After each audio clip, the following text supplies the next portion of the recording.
ভাইয়ের কি আছে? এখানে হাতে লেবু দেখছেন, আমি আসলে ছানা বানাচ্ছি। ছানা আমি বাড়িতেই বানাই যখনই খাওয়ার হয়। আর এখন যেহেতু ওর শরীরটা খারাপ, তাই ওর ডায়েটে ছানাটা রাখছি। ডায়েটে বলতে ওকে খুব বেশি রিচ তো কিছুই দেওয়া হচ্ছে না, এই ছানা আর ছোলা বাদাম আমরা সবসময় এটাই খাই, আমাদের ব্রেকফাস্টে এইটা। আপনারা যারা ভিডিও দেখেন তারা জানেন, ব্রেকফাস্টে আমরা এমনিতে আর কিছু খাই না, একটা ডিম সেদ্ধ খাই, কিন্তু ছানাটা খাচ্ছি বলে ডিম সেদ্ধ খাবো না। আর এখানে ফল কেটেছি, ফ্রুট স্যালাড টাইপের বলতে পারেন। এইখানে এটা লাঞ্চের পর ওকে ফল দেওয়া হচ্ছে। ফল আমরা লাঞ্চের পরেই প্রেফার করি, ওই ঘন্টা দুয়েক পরে। পেঁপেটা খাইয়ে দিচ্ছিলাম, পেঁপেটা খাচ্ছিল আর বলছিল পেঁপেটা বেশ মিষ্টি। আসলে আমি যখন কিনে এনেছি তখন বলে এনেছি যে অসুস্থ মানুষ কিন্তু সেভাবেই দেবেন, নাহলে কিন্তু এসে আমি বলবো। একটু রেস্ট নাও, আমরা একটু ছাদ থেকে হয়ে আসি।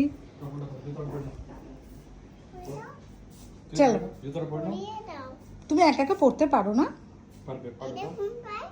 হ্যাঁ ঠিকই আছে, ঠিক পাই আছে। হ্যাঁ ঠিক পাই।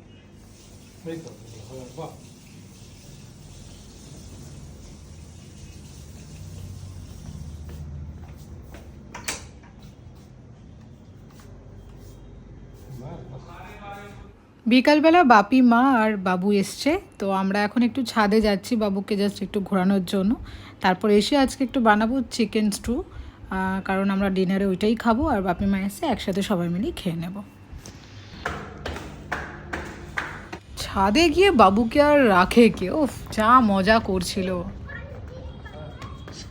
দাদুর সাথে ঠিক আছে।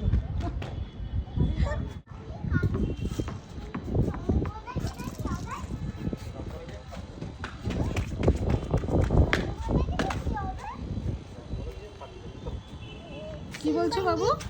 শিম্পাঞ্জি কোথায় থাকে? শিম্পাঞ্জি? লায়ন কোথায় থাকে? লায়ন কোথায় থাকে? লায়ন আছে, লায়ন দেখবে? দাঁড়াও, বলবো কালকে লায়ন এনে রাখতে।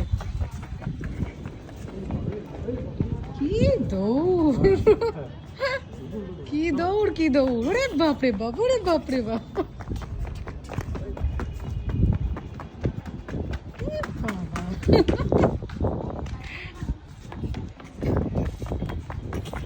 দারুণ এক্সারসাইজ হচ্ছে, দারুণ এক্সারসাইজ বাবু, দারুণ এক্সারসাইজ হয়ে যাচ্ছে।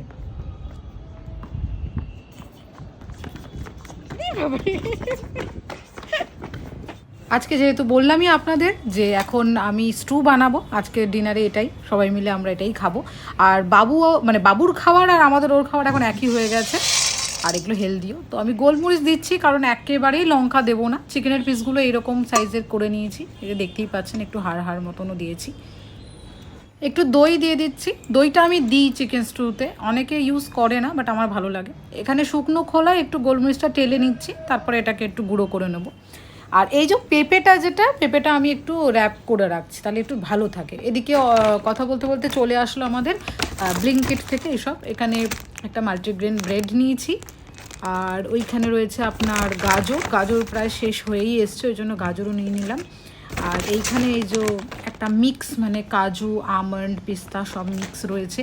আর এই যেটা রয়েছে এটা হচ্ছে 9-in-1 মিক্স, মানে অনেক রকমের সিড রয়েছে, সেটা মানচিং করার জন্য। অনেক সময় ইচ্ছা করে, তাই একটা হেলদি মানচিংয়ের জন্য নিয়েছি। ওটস নিয়েছি, এই ওটসগুলো কিন্তু অ্যাকচুয়ালি সেটা ভালো না, তবুও এটা ভুলবশত হয়ে গেছে মশলা ওটটা। আর ডালিয়া নিয়েছি, কারণ ওকে ডালিয়া এই সমস্তই এখন খাওয়ানো হবে, সেই কারণে। তো পেঁয়াজগুলো এই যে ছোটো ছোটো করে কেটে নিয়েছি, ক্যাপসিকামও কেটে নিয়েছি। ক্যাপসিকাম আর পেঁয়াজটা আমি কিন্তু প্রেশারে কুক করি না, মানে এগুলো ছোট ছোট করে কেটে নিয়ে আমার একটু মনে হয় মুখে পড়লেই ভালো লাগে। তো এখানে প্রেশারে বাকি জিনিসগুলো দিয়েছি, আলু, গাজর, পেঁপে, চিকেন এগুলো। আর এইটা একটু বাটারে ফ্রাই করে নিয়ে তারপরে এটাকে সোমবার দেবো। ওই টেলে নেওয়া যে ব্ল্যাক পেপারগুলো, মানে গোলমরিচগুলো, ওইগুলো একটুখানি ক্রাশ করে নিলাম। এই হামলদের সাথে আমি গুঁড়ো করে নিই, বেশ ভালোই গুঁড়ো হয়ে যায়। আর এখানে কড়াই বসিয়ে দিয়েছি, হালকা একটু বাটার দিয়েছি, একটু রসুন ফোড়ন দিয়েছি, একটু আদা কুচি দিয়েছি। এই দুটোই অপশনাল, রসুন যদি না পছন্দ হয় দিতে নাও পারেন, আমার ফ্লেভারটা ভালো লাগে। আর খুব ভাজি না, আদাটা খুব ভাজি না, আদাটা একটু পরে দিই, আদার ফ্লেভারটা ভালো লাগে। আর এই দুটো হালকা সতে করে নিয়ে এইবার এই যে চিকেন আর বাকি যে সমস্ত জিনিসগুলো, একটু ফুলকপিও দিয়ে দিয়েছিলাম, অ্যাকচুয়ালি ফুলকপিটা বেঁচে গেছিলো, সেই জন্যই দেওয়া হয়েছে। একটু ব্রকলি থাকলে ব্রকলিও দিয়ে দিই। এবার এটা মোটামুটি একটু ভাজা হয়ে গেছে, এইবার এইটাকে পুরোটা ওই ডাল যেরকম সোমবার দিই সেরকমই আমি দিয়ে দিই। আর তো বাকি এটাতে কিছু আর পড়ে না, না যখন আমি ওই সেদ্ধ করছি তখনই ধরুন নুনটা দিয়ে দিই, আর ধরুন এখানে হলুদ বা আলাদা কোনো মশলাই পড়ে না। বাকিটা ওই একটুখানি বাটারের মধ্যে হালকা পেঁয়াজ আর ক্যাপসিকাম ভেজে ওইভাবেই। আর এই যে ব্যাস এইটা দিয়ে দিলাম, একটু ফুটে উঠলেই মানে হালকা একটুখানি কাঁচা জলটা যাতে মানে ফুটে যায়, তারপর একটু গোলমরিচ দিয়ে, গোলমরিচটা অল্পই আমি দিয়ে দিয়েছি কারণ আমাদের ও খাবে, বাবু খাবে, এবার বাকি মা আর বাপির জন্য বলেছি পরে দেওয়ার পরে ছড়িয়ে নেবে। দেখুন এখানে বেশ বৃষ্টিও নেমে গেছে, এত গরমের মধ্যে একটু বৃষ্টি, সত্যি একটু শান্তি, বেশ ঝমঝমিয়েই পড়ছে। আজকের জন্য এইটুকুনি, পরের দিন আবার দেখা হচ্ছে।